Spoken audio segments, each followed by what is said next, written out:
The college football experience, week 14 preview and picks edition for the weekday games episode on the Sports Gambling Podcast Network is brought to you by Underdog Fantasy. Sign up, and when you do, sign up with the promo code TCESGPN. You get a 50% deposit bonus up to $1,000. We're also brought to you by Rebet. Rebet is a new social sports book available in 45 different states. Download the Rebet app. Use the promo code SGPN for 100% deposit match up to $100. We're also brought to you by Rhythm. Start crushing college football and college basketball with Rhythm. Get your free 7-day trial period today by going to sportsgamblingpodcast.com/rhythm. That's RITHMM. That's sportsgamblingpodcast.com/rhythm. And remember, as always, folks, to let it ride. Hey, this is Pac-Man Jones. You're listening to SGPN. Let it ride.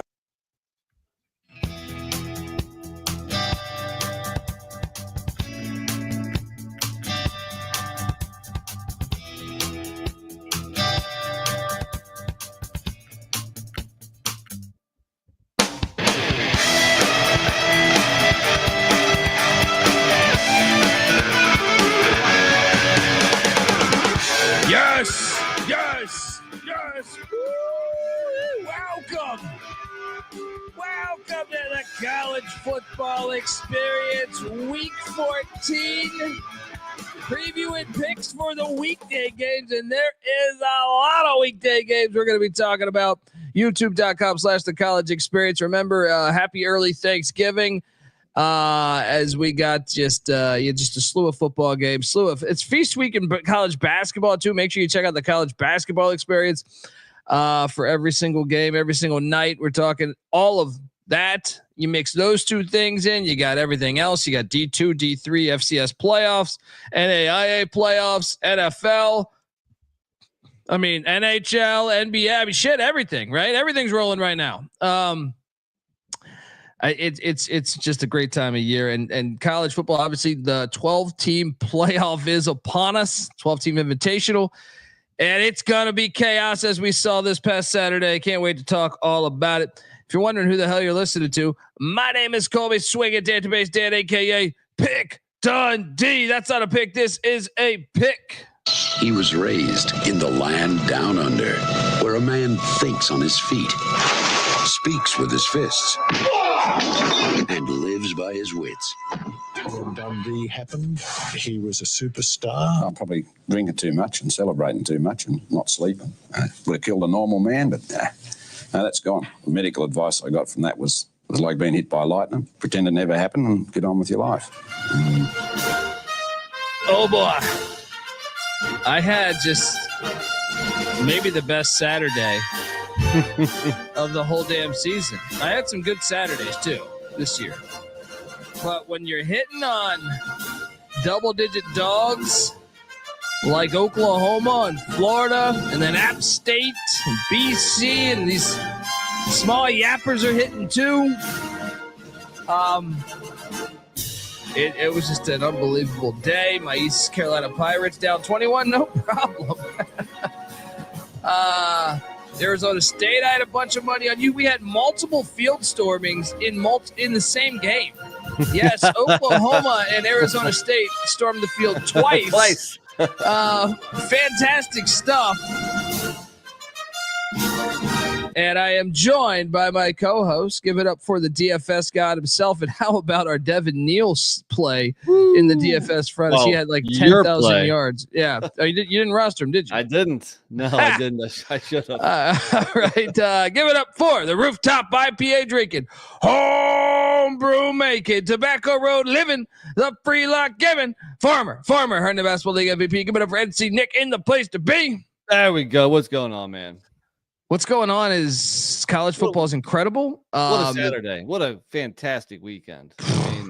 I think, on the betting front, I also had a very nice Saturday. I think I went 10-4 on my locks, best weekend of the year. But put that aside, just like college football in general, what a fantastic day. Even with like the two darlings, Indiana and Army, not showing up and not offering a very good game. Even with those two being clunkers, it was still a terrific Saturday. And this coming week is going to be more the same. I knew Oklahoma was live, man. I just knew Venables, you give him 2 weeks to prep for Milroe, and multiple times we've seen, even in the South Carolina game, I thought, even though Bama ended up winning that, and they really only won that, in my opinion, because they got up to a 14-0 lead on the first 2 possessions. Yeah. After that, I feel like South Carolina dominated that game. It was just it was a great spot to me. I don't think Alabama's that good of a team. I think they're very one-dimensional this year, and when you sit back and can have 2 weeks to really 3 weeks, if you add in the main game, you know what I mean? Like, you can really just sit there and focus. What are we going to do to limit Jalen Milroe? But just a phenomenal week. You had Florida against Ole Miss. We always knew Ole Miss was fake. Yep. Saw that one coming from a mile away. Now though, you got to ask yourself, shout out to the ACC. Potentially, you could have a situation. Me and Patty C were working through this. Imagine SMU wins. Imagine Miami wins next week. Imagine Clemson beats South Carolina. There might be a shot of 3 ACC teams in this thing. It's a shot, definitely. First off, they need to win first, and it wouldn't surprise me if Miami drops a game to Syracuse. If SMU drops the game, who do they have again? Cal. Yeah, exactly. And then Clemson could easily drop the game to South Carolina. Sure, 100%. Yeah, that one might be the most important one, just to help the narrative that the SEC, while still the best conference in college football, is not just head and shoulders above everybody else, because they aren't. First off, there's no teams head and shoulders above anybody else. Let alone a conference that's head and shoulders. I still think, like I said last week, the SEC is the best conference in football this year, but it's not like they're loaded with great teams. They're loaded with pretty good teams, you know. Yeah. But I mean, we can get into what our thoughts on the playoff should be, and what we think is going to happen tomorrow, or not tomorrow, but Tuesday when the rankings come out. But it's sure. I mean, with some of those losses, it definitely opened the door for maybe some more ACC teams, or I even heard somebody saying maybe a second G5. Tulane. That's why they're on the graphic. They play a huge game on Thanksgiving. That's right. I don't know if I'm going to buy that. I still think the powers that be will not let that happen. Yes, but they probably should. Like, Tulane got robbed against Kansas State, much like South Carolina got robbed against LSU, and both those games should have resulted in wins for the team that lost. If you really get down to the final plays of the game, I highly doubt they do like 2 group of 5s because the powers that be. But exactly what I thought, and I'm going to start doing it already. I think it's a great step forward for expansion. I love it. Sure. Yeah. How pissed are Alabama fans going to be when they're not in, or Ole Miss fans? I mean, they should not be in, but we'll see. Is there any chance they put Ole Miss or Bama in? Yes. Bama with 3 losses, 2 of them to 6-6 teams potentially. Well, I mean, what if some of those ACC teams drop games in the final week? What happens to the loser of championship games? Will the committee hold that against the team? They shouldn't. That should not count as a loss. A championship game should not go to your record. But we were talking about this because I think they're on record of saying they're going to value it more, championship game appearances this coming year, which makes it. I can paint a crazy scenario for you where Texas A&M beats Texas in College Station. They go to take on the winner of that plays in the SEC championship against Georgia. So you could have a scenario of A&M upsets Georgia. Or I'm sorry. If Georgia beats A&M in the SEC championship, where you would have a 4-loss A&M team in the college football playoffs. Okay, so they're going to value getting to a championship game. Yes, they're not going to devalue a team because they get another L in a championship game. And that would be a fascinating one, because it's like, do you put Texas in there with 2 less losses, even though they have a direct loss to A&M? First off, I don't think they should do that. I think with an unbalanced schedule, with how big these conferences are, I don't think getting to a conference championship should give you any more value or any, I don't think that gives you a better resume just because you had an easier schedule to get there. Now, obviously, if you win the conference championship game, that means a lot, and you get your ticket punched automatically. But yeah, with unbalanced schedules, which we see basically in every conference, I don't think just getting to the championship game should give you a better resume. What are your thoughts on that? I think, yeah, I mean, but this is why you shouldn't have championship games then. I mean, they're not going to go away because they make too much money for the sport. Right. But at the same time, like an 18 team conference or 17 team conference is fucking stupid in its own right. Just based on the fact you have a 12 game season. And chances are you will not get the best two teams in that conference championship. And this is only going to be a problem, especially if even more so if Florida State and Clemson end up in other conferences. But even with the way it is right now, it's going to be an issue unless the SEC. That's why another reason why the SEC should go to 9 conference games, so we know a little bit more. Yeah. But that's not going to happen either. There's talk of that potentially happening. We'll see, because I think they might, if they get A4. Imagine if A&M wins the fucking thing with 3 losses. Yeah. Then they're in automatically. And then what do you do with Texas? I mean, that's the thing that's going to be fascinating. You're going to see the corruption, which is why you need to expand it way more than 12. If Texas gets in with their best win being 6-6 Vanderbilt, yeah. I mean, that's going to be incredible. They have the worst. Did you see the thing I tagged you in? Texas is the only team in the SEC that hasn't played 2 SEC teams with a winning record. Even UMass has played 2 SEC teams with a winning record. But I still think Texas deserves to be in this if they lose to A&M. I don't think they do. But if they beat A&M. Oh yeah, 100%. Yeah. If they lose to A&M, then it gets pretty darn dicey because they're them a 2-loss team. But you have to look at what happens with the rest of the teams. I mean, should Texas go in over a 1-loss Miami or SMU team? No. But what if one or both of those lose next week?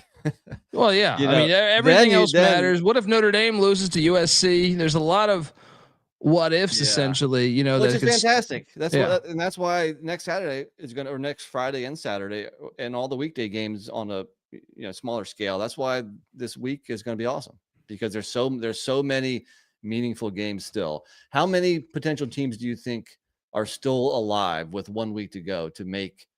Well, we have 8 in the 8 in the Big 12 are still alive. Right, because so many teams are still alive to get to the conference championship game. Yes. Punch their ticket. So you have 8 in the Big 12.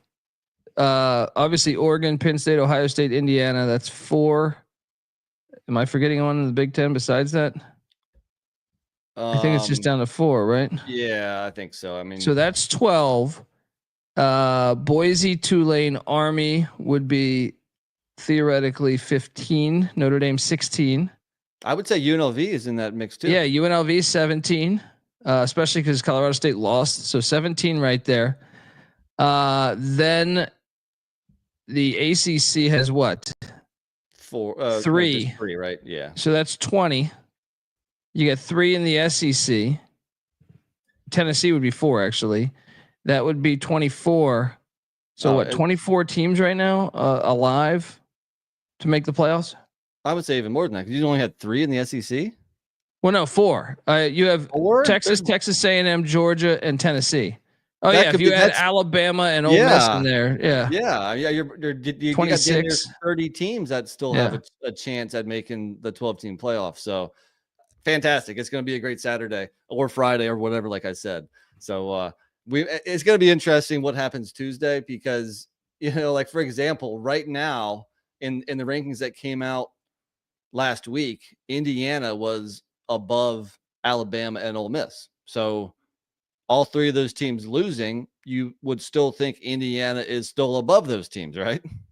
Yeah, you would think. But how far do all those teams drop back? I mean, I think they probably drop back 6 or 7 spots, but like Indiana was at 5, Bama was at 7, Ole Miss was at 9. But teams like BYU, A&M, Colorado, 14, 15, 16, they all lost also. So they're not going to fall back that far. They're going to be right around that number 12, It's going to be fascinating. And then is Missouri or Illinois even completely out of it yet? I mean, they're both 3-loss teams. I think they. I mean, well, I'm really saying what happens? I mean, theoretically, if the Big 12 eats itself up, right? Yeah, where that's a 1 bid league, and it's probably going to be a 1 bid league, but it's potential still too. What happens if Boise loses championship game, but UNLV drops to Nevada. I mean, there's a lot of scenarios here. Clemson, let's say Clemson beats South Carolina, but loses to SMU or something in the ACC championship, and Miami loses at Syracuse. There could be a bunch of situations where you're sitting there saying, I think you would still need like Bama and Ole Miss to lose again next week. Bama plays Auburn. I don't feel great about that. I mean, it's possible for sure. It's possible. I mean, those teams would need like everybody in front of them to lose. So while it's possible, it's probably unlikely. And let's hope. There's one argument for no further expansion is that Missouri and Illinois don't really belong in a playoff. True, but I mean, well, shit. At this point, if Notre Dame loses to USC, I'm sorry, they don't belong in the fucking playoffs. Yeah, I mean, with the teams they've beat, but they'd be sitting at a 2-loss team and they would still get in. I think Notre Dame. So I would lobby for Illinois to get in over Notre Dame. They would have one additional loss. They've played a tougher schedule. Yeah, they play a way tougher schedule. But Notre Dame now has beaten who? They have beaten A&M, Louisville, Army. You're starting to rack up Army and Navy, like, don't even have fucking scholarships. It's like, I understand, like, it's still they're great stories. I understand, but last week we were saying they should have been ranked higher. But you're telling me if Illinois plays Army, you feel good about Army winning that game? No, not at all. I don't either. Game. Yeah. I think Illinois would win that game. But, I mean, you could pick any team like from 10 to 15 and have them play a team ranked from like 40 to 45, and I wouldn't feel that great about that team winning, because that's parity in college football now, where there's a small difference between a team that is ranked 15th in these college football rankings and a team that would be ranked 30th or something. Yeah. Anyway, let's get into it. But I want to tell you first, you're listening to the College Football Experience, part of the Sports Gambling Podcast Network. If you haven't downloaded the SGPN app, well, you are missing out. The SGPN app gives you access to all the picks and podcast on the network, all in one spot. Even our articles. Shout out to Cannabis Capper, who's doing great articles on Underdog Fantasy. Plus, like our content, the app is completely free to download. Type in SGPN in the App Store or Google Play Store and download it today. All right, we are back. Shout out to Robert Martin checking in from Winnipeg. YouTube.com/The College Experience. Patrick Fisher, the fucking man. Kevin Wilson was fired today at Tulsa. What's the deal with all these second-year firings? I don't understand. Yeah. Like, look, Tulsa, we thought was going to be better this year, and we thought Kevin Wilson was a pretty good head coach, and he had a pretty solid year one, and they were going to get some momentum into year two. That didn't happen. Tulsa was bad this year, but just 2 years. I mean, that's how quickly you're supposed to turn around a bad program now. That's tough, man. I was talking to Phil Steele about this too, like in August. We were talking about Tulsa.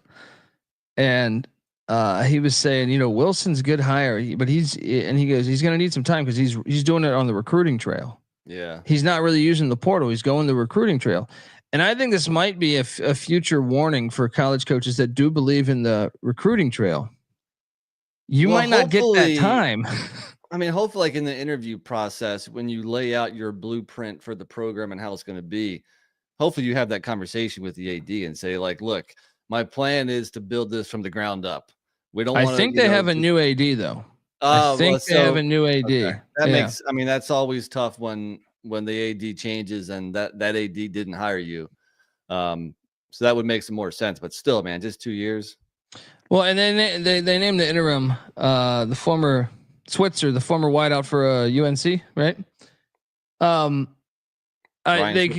They had a perfect opportunity to name Scott Spurrier head coach, and they didn't, and they really let us down. Son of Steve Spurrier. So that, I mean, it's like Biff Poggi in a way where I'm just like, what are we doing here? Dilfer, it might be on the next one to go, but he's only in year two. He's okay right now. Even though there were 6 fans at the game.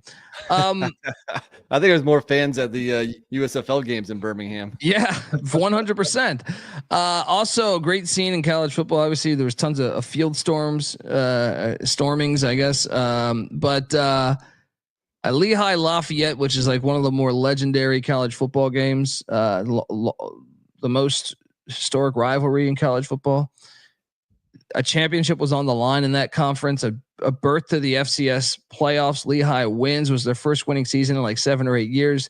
They walk 4 miles with the goalpost and throw it into the whatever rivers in Bethlehem, Pennsylvania.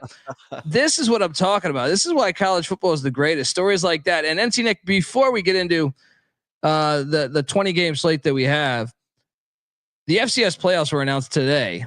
And we have our bracket right here, youtube.com/the college experience. The overall 1 seed is the undefeated Montana State Bobcats, who just won the Brawl of the Wild. The 2 seed is they did cover. North Dakota State is the 2 seed. The 3 seed is South Dakota State. The 4 seed is the South Dakota Coyotes, who just knocked off North Dakota State by 1 in a hell of a game this past Saturday. So your first round matchups that you'll get this Saturday is New Hampshire and UT Martin, Richmond and Lehigh, Illinois State and Southeast Missouri, SEMO, Tarleton State and Drake, Northern Arizona and Abilene Christian. Great year for the Lumberjacks in year 1 in Flagstaff. Central Connecticut State, the real Blue Devils knock off Duquesne. A big upset there in the NEC to get to the championship game. That was a huge conference game where the winner advanced. Taking on Rhode Island, a little regional, the classic Northeasterner NC Nick with Central Connecticut State, Rhode Island. Eastern Kentucky taking on Villanova.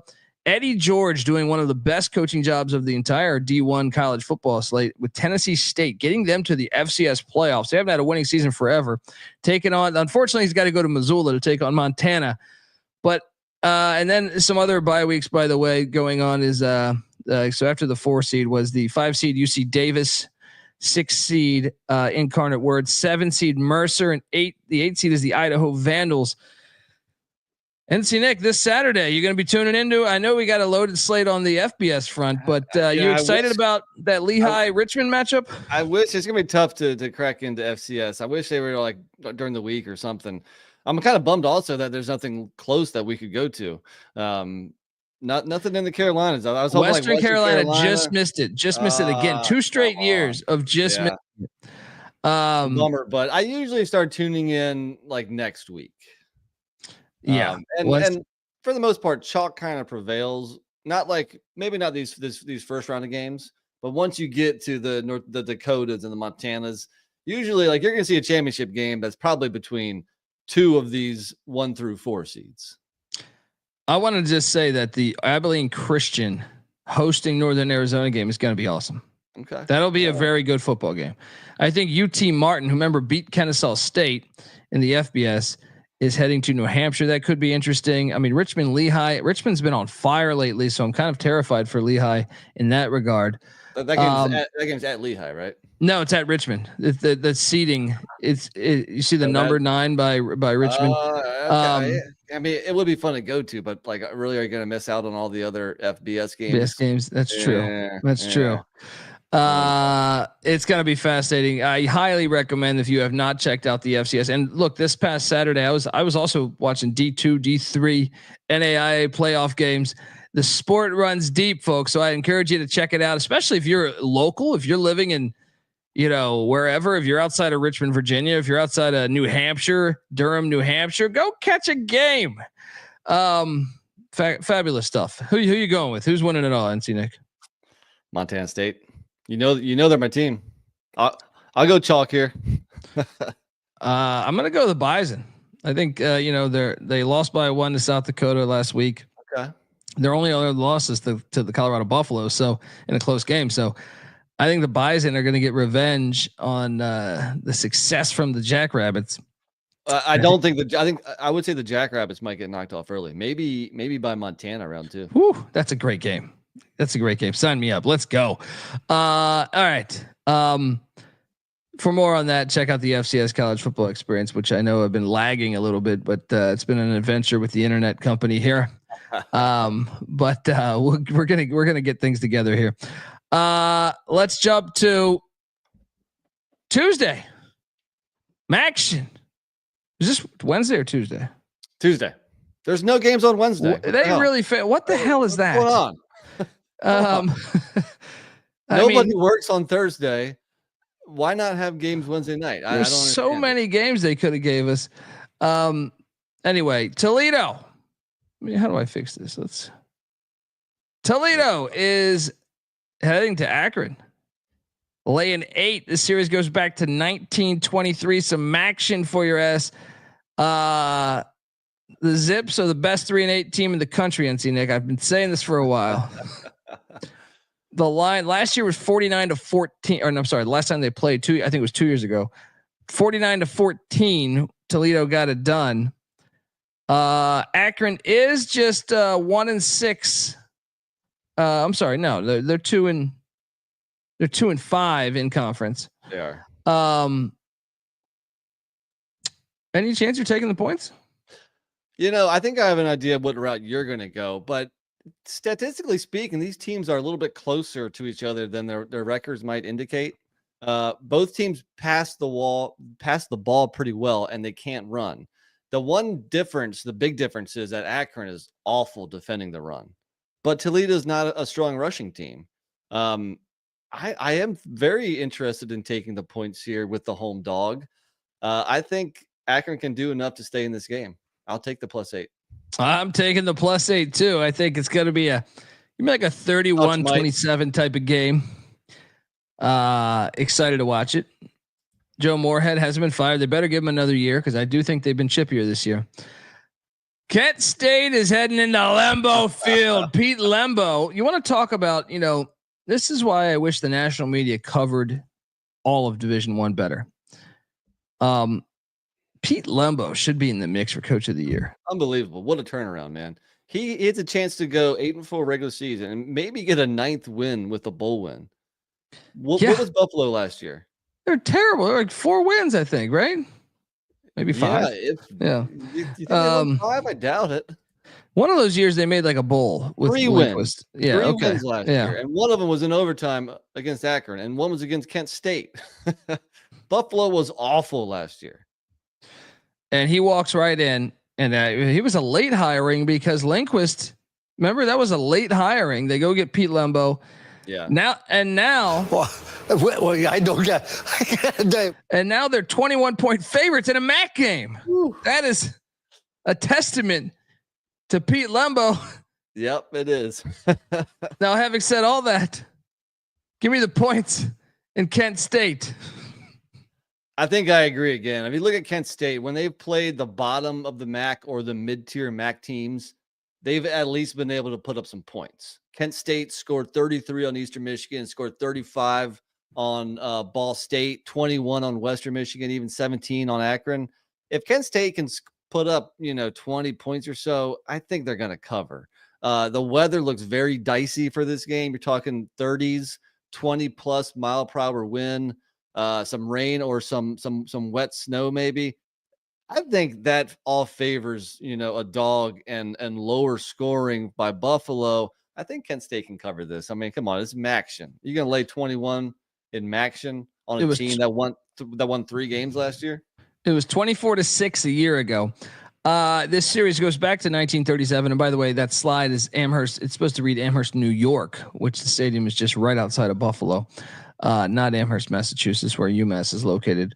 So we're both on the Tuesday dogs. Which one do you feel better about?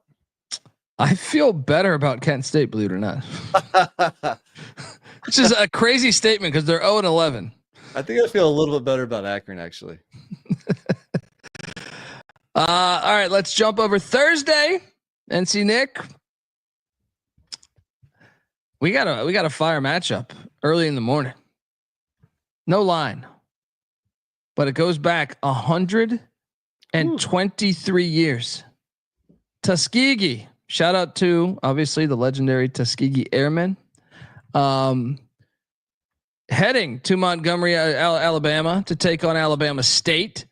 This is a huge rivalry between the two schools. Like I said, they've been playing every year. It's normally every Thanksgiving. There's no line on it, but this is Thursday morning, and let me tell you, I believe this game to be better than whatever the NFL offers. So Especially because it won't be in a dome where football should never take place. Now, I will say this. Last year was an ass whooping because Alabama State has been getting their stuff together. Alabama State not that long ago was D2. But Alabama State's been investing. They got a nice new football stadium. They stuck it to Tuskegee a year ago, 41-3. So maybe it won't be better than the NFL game, but I don't know. I just love a historic rivalry game on Thanksgiving. We're gonna have to throw it on. We're gonna have to throw it on, man. I like it. See, you're all rights with me. All right, let's watch this Tuskegee Alabama State game. And I'm on Alabama State because they are the Hornets, and I root for any Hornet. There you go. See that? You're just saying "fuck you" to the Tuskegee Airmen, just like that. First, I pick against Army. Now I pick against the Tuskegee Airmen. Airmen. Yeah, give me get on over to cut. I'll battle you there. Give me the 38 from last year that this game was decided by, and I'll take the Airmen. Thursday night, no Egg Bowl. It's absolutely criminal, in my opinion, that there's no Egg Bowl that had been played every year on Thanksgiving in our lifetime. And I meant a lot of years we would get Texas A&M on Thanksgiving too. And I never really heard an explanation as to why. I think it's just they want to give their teams the best chance to make the playoffs, and it's a short week. I think they were thinking, what if Ole Miss was in a spot? I don't know. That's just my my tinfoil hat conspiracy there. But we do have a fire game with playoff implications. Memphis.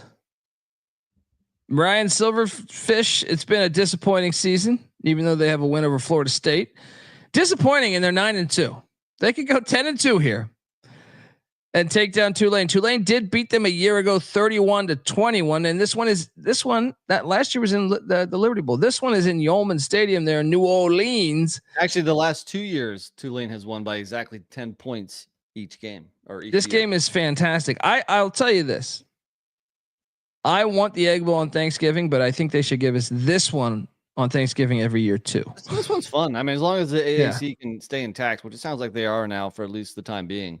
And these two teams should be every year towards the top of the conference. Yeah. This series goes back to 1954. Tulane's laying, I'm seeing 14 now. I made this slide 30 minutes ago. It was 13. So it's now at 14. Over under set of 56.5. I'm taking the points, man. Give me the points with Memphis. I think Memphis can give them a game. I disagree. I think Memphis is very overrated, and that record is because they've beaten a bunch of nobodies. Look at who they've beaten. They beat a 2-win Florida State team. They've beaten 5 3-win teams. North Alabama, Troy, MTSU, UAB Rice. A 4-win team in Charlotte, a 5-win team in North Texas. Their best win is against USF, who's won 6 games. Meanwhile, Tulane, I mean, they're 9-2 ATS this year, 8-1 ATS as a favorite, 4-1 ATS at home. They're no matter what they're laying, they're covering for the most part. Tulane, I mean, this may not have it may be meaningless in the conference standings, but Tulane still has a shot at making the college football playoff. They just need a couple things to happen, like Boise lose, and they probably get and then beat Army in the championship game. But I think just Tulane is the best team in this conference, hands down. I think Memphis is phony. Now, if this gets over 2 touchdowns, then maybe I'll stay away. But right now, I'm going to lock up Tulane, man. Let's go. Well, it's Thanksgiving. It wouldn't be Thanksgiving without a battle of the brothers. A lot of family members are fighting. Especially they all say the politics coming up. Everyone's fighting. I watched some video of some drunk dude getting just knocked out last year or 2 years ago. It's like some drunk uncle just comes in talking all this shit. Now we got a problem. I've heard of the funkle, the fun uncle, but the drunk uncle. I like that. We got a battle in New Orleans. Dundee with Memphis plus 14. NC Nick laying the 14. All right. Look at that. Oh, Robert Martin jumping on Tulane with you. All There we right, go. as well. Perfect. All right. Friday morning, we get Ball State and Ohio. Why is this not on Wednesday night? You fucking losers. Exactly. Yeah. Nobody's gonna watch this at noon on Friday with all these other games on. Come on. Ball State is catching 14.5. We ate shit with Ball State in our first coaching or our coaching bump. They did not get the one game bump, did they? Yes. But I'll tell you this: Ohio is going to be playing for the MAC championship. Didn't they already clinch? Thought I read that they clinched. Well, I know they're tied right now. And they have they beat Buffalo head to head. So right now there's 3 teams. Miami, but Miami and Bowling Green play each other. So, yeah. I guess they have. Ooh, that might affect my handicap. Yes. So give me Ball State plus the points there in Athens. I didn't realize that they already had it clinched up. I saw the tweet when they won saying MAC championship, Tim Albin. Great. What a great coaching job. This should be mentioned for coach of the year too. Him and Lembo. Who's going to win MAC coach of the year? That's tough, man. They should be involved with national, but they would just never honor a MAC coach. Like if you knew what Ohio had lost, you know, like their win total was nothing. Unbelievable. But if you're worried about Ohio's motivation, I'm more worried about Ball State's motivation because they did not get the one game coaching bump, and Ohio's been a machine lately. I mean, they are mowing down opponents. 4 straight wins of 17 points or more, and they're especially good at home in Athens. I'll still lay the number with Ohio, but that is interesting that they really don't have much to play for. Now, let me ask you this. Now they don't host isn't the game at like Ford Field or something? Yeah, filthy Ford Field. Terrible location for a MAC championship. All right, Ohio, but no lock. I'll take Ball State. Moving forward. Coaching, one game coaching bump doesn't exist at East Carolina, Nick. So hold on. Our right says Ohio has to win to make the title game. I don't think that's the case. I don't think that's accurate. Yeah. Because I saw them tweet out something that they're playing for the MAC championship. Unless could Toledo catch them? What about the loser of Miami, Ohio, and Bowling Green would have 2 losses, and if Ohio loses, also there's 2 losses. So maybe. What did they play head to head? Ohio and Bowling Green, they did not. Ohio lost to Miami, Ohio. So maybe if Bowling Green wins, and both Miami. So Ohio, why even leave it up for it? Okay, I'll switch my pick. Give me Ohio. I'll switch my pick. Appreciate it. All right, we figured it out with your help. Yeah, I'll switch my pick there. It's easy to see a tide turn. All right, folks, want to tell you that the college football experience is brought to you by mybookie.ag. SGPN started out with MyBookie, and now we're back and better than ever. Check out the new and improved website. It's great on mobile. Plus props for every game, and the live dealer casino is fantastic. Head over to mybookie.ag. Use that promo code SGPN for 100% deposit match up to $1,000. Plus, they're going to give you a little $10 casino chip. That's mybookie.ag. Promo code SGPN. We're also brought to you by Rebet. Rebet is a brand new social sports book available in 45 different states. There's a huge market of betting opportunities available on Rebet. It's easy to use and great for people in states where traditional sports books may be restricted. Hello, California. Download Rebet in the App Store and use the promo code SGPN for 100% deposit match up to $100. That's Rebet, promo code SGPN. As I was saying, as we're back on the college football experience, Navy is laying 1 in Greenville. ECU's already cashed the win total over. But get this bullshit out of here. ECU is a team no one wants to, and I'll be honest, Tulane's lucky that we're not on their schedule because we'd beat Tulane right now. Let's go. Give us the 1. I don't need the 1. Take the money line. ECU gets it done.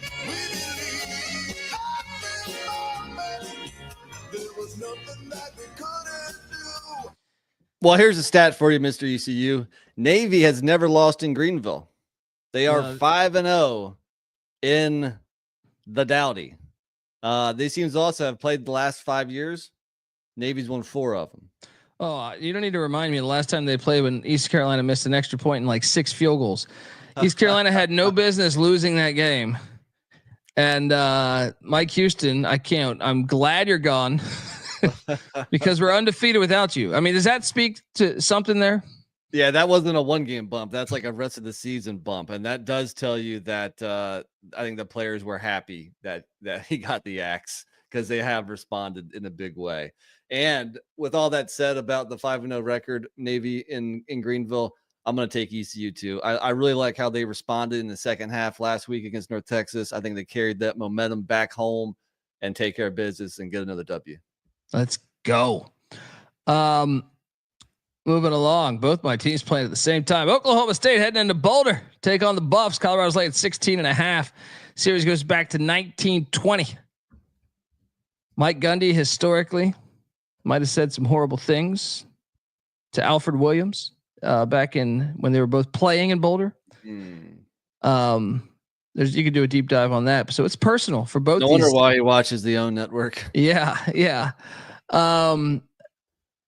I still think 16.5 is too much, but I think the Buffs do win. Give me like a 38-24 final. Colorado wins. Oklahoma State covers. What are you doing here, NC Nick? Oklahoma State at least put up a decent fight last week offensively. I mean, their defense was still just god awful. How many points did Texas Tech score on them? I think it's 45. 50, I think, right? Yeah, 45. Okay. I think, yeah. Okay, almost 50. And they still came up short last week. I think the loss Colorado, suffered at the hands of Kansas. I think that's a difference maker. I think they come out, they take it, that defense takes it personal that Devin Neal just ran for over 200 on them. They take it personal that Kansas as a team ran for over 330 on them. And I think they play much better against the run. They bottle up the Olive Garden. And I think they cause those Oklahoma State quarterbacks into a few turnovers, and that leads to a blowout. So I don't expect Oklahoma State to finally wake up and play good football. Give me Colorado.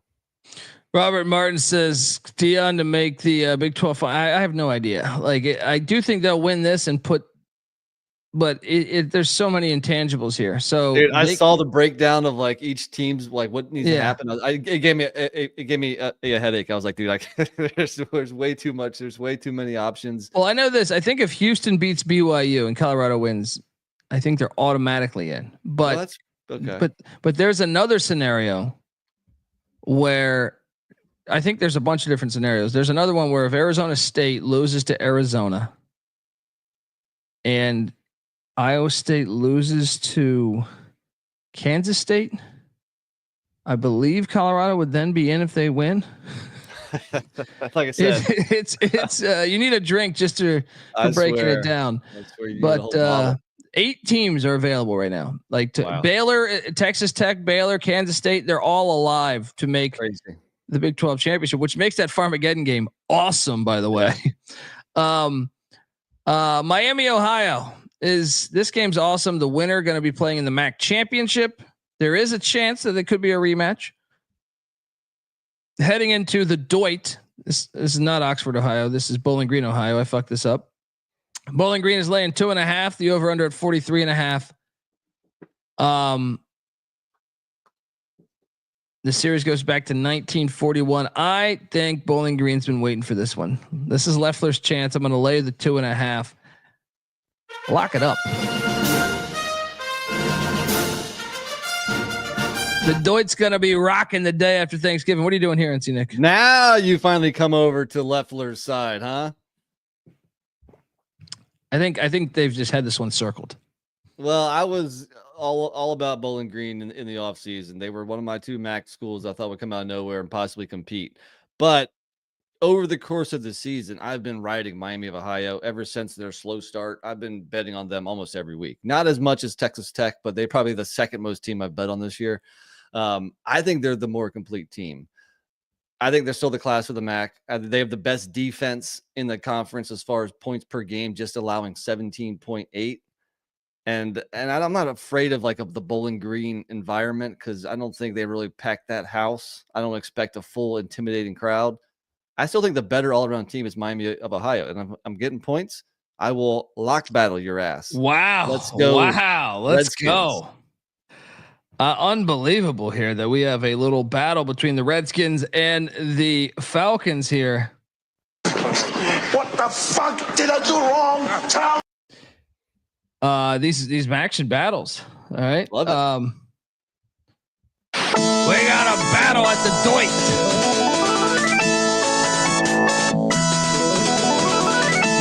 Fancy Nick. Oh, the Redskins of Miami, Ohio. Pick Dundee on the Bowling Green Falcons.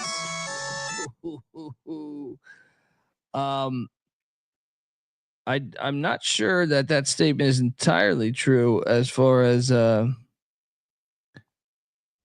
tiebreaker in the chat. I believe it's crazier than that. I believe it's crazier than that. But anyway, I'm not gonna go down a deep. We'll talk about that tomorrow. Tomorrow will be all the Saturday picks, by the way, folks. YouTube.com/The College Experience. Get on over there, hit that like and subscribe button. This is a classic. Minnesota, Wisconsin. What a rivalry. Since 1890, they played every damn year.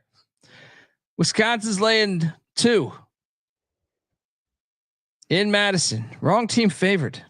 Minnesota's going to win this game. I don't think Wisconsin's any good. Might even bet this. What are you doing here? Well, is Wisconsin any good? Probably not. But if they win this, they can go bowling because they're 5-6 right now. And even though they've lost 4 in a row, those 4 teams, Penn State, Oregon, and two tough road trips at Iowa and at Nebraska. So I think them coming home here is the medicine they need. How does Minnesota respond from that tough loss to Penn State and James Franklin's fake punt, which was fantastic? I'm gonna go Wisconsin at home, actually. Well, you're gonna eat shit because Wisconsin's best win is what? Northwestern? Let's see here. Rutgers? Rutgers or Northwestern? All right. Paul Bunyan's axe on the line, the slab of bacon. Yeah, why do they not call it the slab of bacon anymore? Such bullshit. That's a great name. Robert Martin saying since 95, Minnesota's only won 5 times. Yeah, and that was a different Wisconsin. Oregon State. It's a shame they're not playing the Civil War this weekend. Think about this. We don't have no Bedlam, no Civil War, no Apple Cup. It's bullshit. A lot of bullshit. No Colorado, Nebraska. Oregon State is catching 18.5 points on the Smurf turf against Boise State. What are you going to do here, man? I'm going to take the points just because Boise's just, I think Boise will win the game, but give me like a 34-20, 34-17. I will say Oregon State's last 2 road games, they've been outscored 72-7 combined. They're playing for a bowl though. They're playing for a bowl. The series goes back to 1986.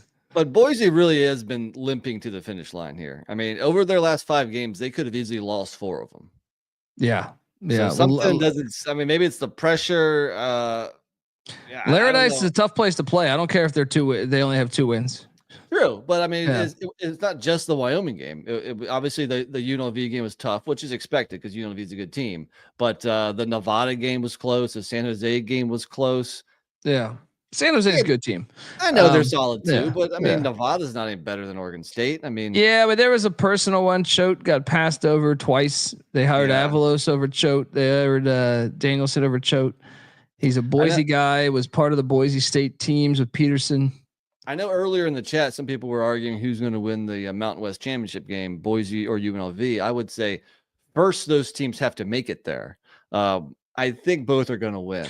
I think UNLV could get a game in Reno. I think so too. I think they better watch out. That could be interesting. But if they do win, this is irrelevant. Boise's in. Okay. Because it's Pac-2. Boise is hosting. That's right. Good point. So good luck UNLV winning on the Smurf turf if you get there.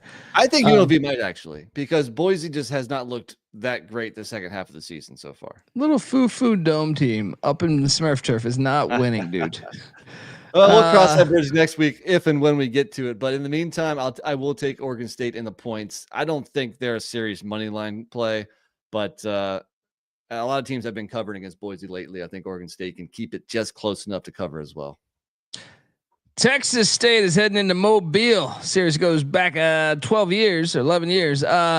Texas State is catching a point on the road against Fluff Bothwell and the Jaguars. How about my Georgia State bet last week, buddy? 24-point dogs. They win outright. GJ Kinney gets extended, but his team's 6-5, and they're about to go 6-6 because South Alabama's winning this game. What are you doing here, NC Nick? Yeah, I mean, GJ Kinney, like, you know, we all thought Texas State was going to do big things this year. And I mean, they're still solid. They have a chance to, I mean, they're going to go bowling regardless, but every year they have some really perplexing losses. It was what Arkansas State last year where they gave up 70. Yeah. And then to give up at home 52 points to Georgia State, like where the hell did that come from? You never know what Texas State team you're going to get. So I will take South Alabama. I mean, look at what they've done lately. They beat Louisiana, who seems like the best team in the conference. They beat them in Lafayette. I think South Alabama's for real. All right, it's got a good point here. If ULM upsets Louisiana and South Alabama wins, they go to the Sun Belt Championship. Exactly. So I'm all over South Bama here. Should we lock this one up? Yes, we should. Let's do it. Let's go. Double lock on the Jaguars.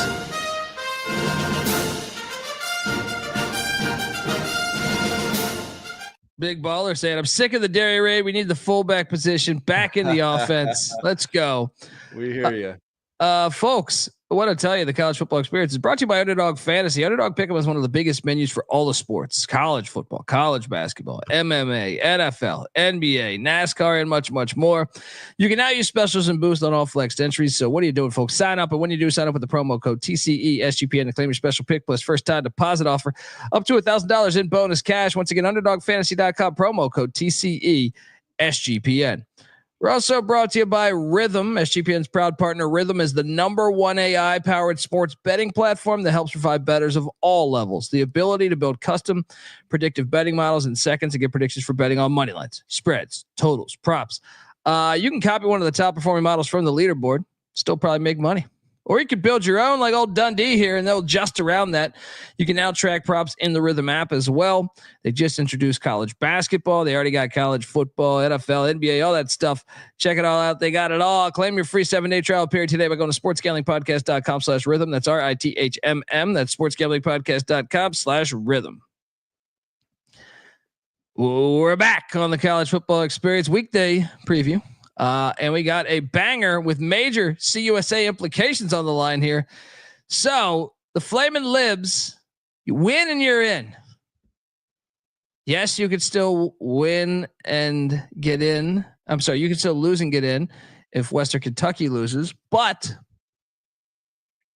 you lock it up here if you get this dub going into the Bear Claw in Huntsville, Texas, taking on the Sam Houston State Bearcats. This was a hell of a game last year at Williams Stadium in Lynchburg, Virginia. That's right. Kind of like a goal line stand, right? Yeah. Hell of a game. But to walk into the Bear Claw and you're laying 2.5, not buying it. Give me Sam Houston State to give their 9th win of the season. What are you doing here, NC Nick? I can't do it again. I bet on Sam Houston too much this year. At first it was paying dividends. At first it was nice. Their first like 5 or 6 games, they were a different team. They just can't score. They struggle so bad offensively. I mean, currently they're 102nd in the nation in scoring offense at 23.5 points per game. But in the second half of the season, they're averaging 13.4 points per game. And it seemed like Liberty has turned a corner since those 2 October losses. I'm going to ride Liberty here. I think they go in and win, cover, and I'll lock up the Flames. Ooh, I did bet the Flames last week, and it hit against those bullshit Tops. All right. NC Nick, locking up the Flaming Libs. All right. Moving forward, the Egg Bowl, my favorite damn rivalry. One of my favorite, like, I go back and forth between the Backyard Brawl, the Holy War, and this is like just low rivalries. Series goes back to 1901. Ole Miss is laying 27. Is this a get right spot for them? Are they just going to blow out Mississippi State because of that loss? Try to get in? It's possible. I'm still taking the points, man. You got to. Yeah. You got to. I mean, right. I mean, Mississippi State is not a good football team, but they're still scoring at a decent clip. They can still put up like in the 20s. And if that's the case, Ole Miss could be in the 50s. Look, I don't love this game, but I think it's too many points. I think Ole Miss wins 44-20 or something. 49-34. Let's go. Utah State. Well, they've gotten hot lately. Too little, too late. Too Another little, team too that late. can put up some points. They're going to Fort Collins. Talk about shit in the bed. It's Colorado State shat the bed. They control their own destiny to play in the Mountain West Championship before losing to Fresno. The series goes back to 1902, 122-year-old rivalry, buddy. CSU's laying 5.5. I think I'm going to jump back on it. I'm going to lay the 5.5. They come back home. They get it done. What are you doing here, NC Nick? We knew they were a phony 5-0 conference record. But if I'm not mistaken, they can still make it to the Mountain West Championship They game can. if Nevada wins. Nevada knocks off UNLV. With that said, I think Utah State, they've won a couple in a row and they can score some points. And I don't feel comfortable, betting against the better offense here and laying 5.5. So I actually like Utah State to keep it close. Maybe Colorado State still wins, but I think this is more like a 50-50 game. I'm going to lock up the Aggies at Utah State. We're battling then, buddy. There we go. Because I am taking these Rams. Give me a 28-20 type of win here for Colorado State. I like this. We're just got a lot of battles going on. We got a battle in Fort Collins. NC Nick on the Aggies. Pick Dundee on the Rams. Let's go. All right. Stanford heading down to legendary Spartan Stadium, San Jose, California. This series is 124 years old. San Jose State, the favorite, and I buy into it. Stanford just got their heart ripped out. Huge comeback. Stanford Cal, by the way, that game was awesome. Lost in the luster in the ACC network was a classic between Stanford and Cal. I'm sure you had all those people in North Carolina, like the heart of the ACC, really, tuning into that one. Can you put the big game on? That's the name of that rivalry, the big game. San Jose State. I'm taking. Look, this is a letdown spot for Stanford. You just had your heart ripped out. Now you got to go down there. I actually think San Jose State would have beat UNLV had it not been pouring down rain the whole fucking game, because they're running the air raid. They're running the run and shoot, the spread and shred. And you can't spread and shred with the game pouring the whole fucking time. I think San Jose State gets a win here against Stanford. What are you doing here, Nick? This one's tough, man. I mean, San Jose State's had the chance to play spoilers twice in a row. They had third quarter leads over both Boise and UNLV, and they couldn't capitalize. They couldn't close out either one of them. I'm gonna go Stanford. I think, Troy Taylor is turning them around. They've had two very solid performances. One, they beat Louisville, and then they should have beat Cal. Louisville and Cal are solid football teams, right? Yeah. I think Troy Taylor's turning some things around here. Let me go Stanford. All right. Later, FCS game, no line on it, but it goes back to 1932. NC Nick. They say the best team in Tallahassee this year is Florida A&M. I don't think that's a stretch. I really don't think that's a stretch.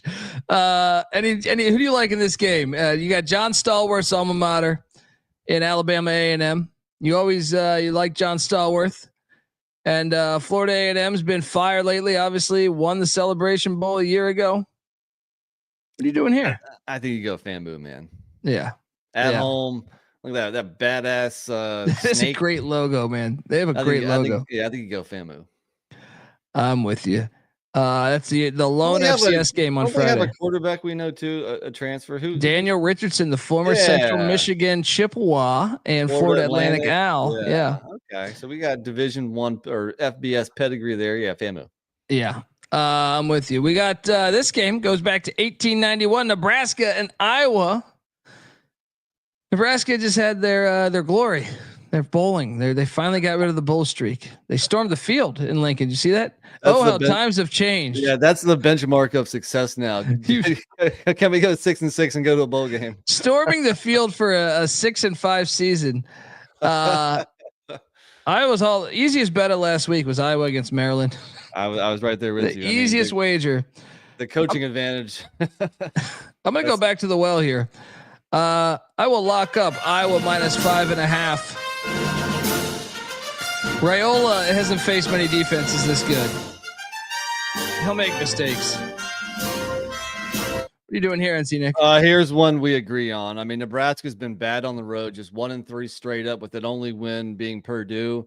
And Iowa at home, I mean, only laying 5.5. Also, I think their season win total is 7.5. So it's a big game for the win total. I think me and you both have bets on Iowa. Oh yeah. So I'm all over the Hawkeyes here. Yeah, let's lock it up.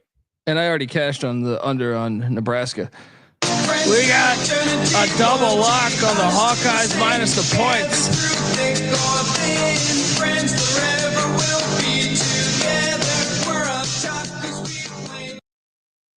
Shout out to FBI Tugboat. Rivalry week ain't nothing like it. Oh yeah.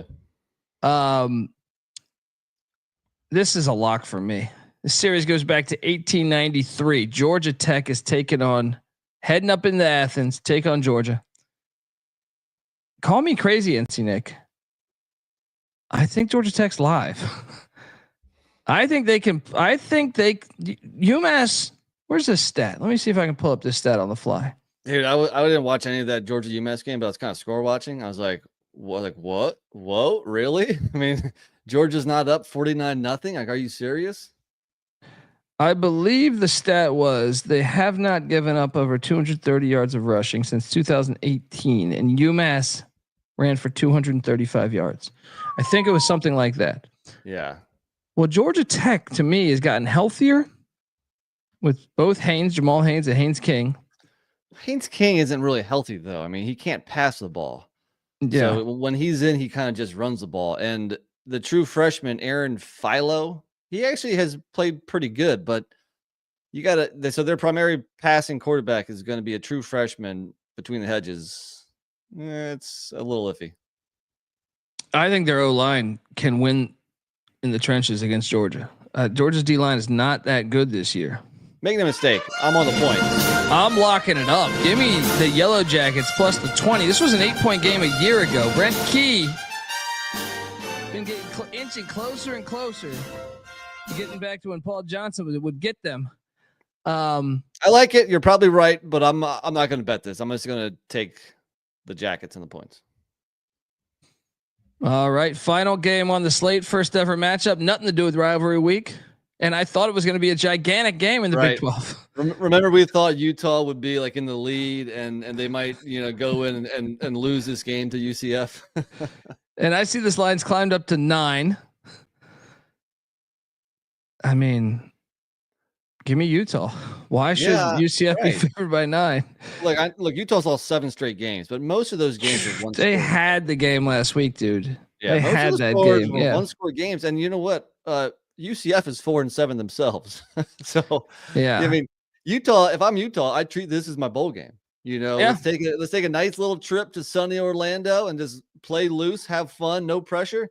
I definitely like Utah here. Let's lock it up. I'm with you. And these Golden Knights, these very Golden Knights. That's 9 points now. You land? No.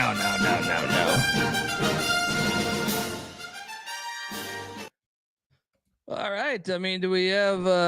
I think that's our slate. What's your favorite 3? My favorite 3 would be. I like Colorado State. I like South Alabama. And I like Memphis. I like Iowa. Give me South Bama and Miami of Ohio. Folks, that's our show. Tomorrow night we will be back with all of our Saturday games essentially. And back with Patty C. Yes, we'll be back with Patty C. And I am throwing in those FCS playoff games. So do your due diligence. All right. Those Saturday FCS playoff games will be talked about as well. All right's favorite players are Iowa, Ohio, and ECU. The Ohio angle does make a lot of sense too. Now that we know there's fuel to win that game. We'll be back in a little bit, a couple hours, probably 3 hours to talk college hoops. Till then, obviously feast week, college hoops. The game's going on right now. I'm watching this Drake game, and the Maui. I mean, we got huge games. We got Duke and Kansas, Tuesday. Kansas, Alabama, Houston. You got Memphis and UConn. Just a slew of great games going on. Who's Carolina get tomorrow? They get someone really good, I feel like. Anyway, bunch of fire games going on. Check it all out, folks. And shout out to All Right, giving us $25, getting me through the night shift. Thank you, man. Appreciate you. And Blanton is very upset about Deps. Very upset for Patty C. you see all the snowballs hitting those fucking players? Wasn't that great? Man. What? Fantastic. This is really, this is becoming a big rivalry here. I thought, App and Coastal had a big one. I think App and GMU is overtaking that. I had been to 2 straight years of that game. I missed it this year. I'm pissed because that would have been a very fun game to go to. But we got to go next year. We got to go next year. Till next time, folks. This is the College Football Experience. Give NC Nick a follow on Twitter at NC__NICK. I'm on Twitter at TheColbyD. The College Football Experience on Twitter at TCE on SGPN. YouTube.com/The College Experience. See you tomorrow, folks. You better start thinking about yours. And we out of here.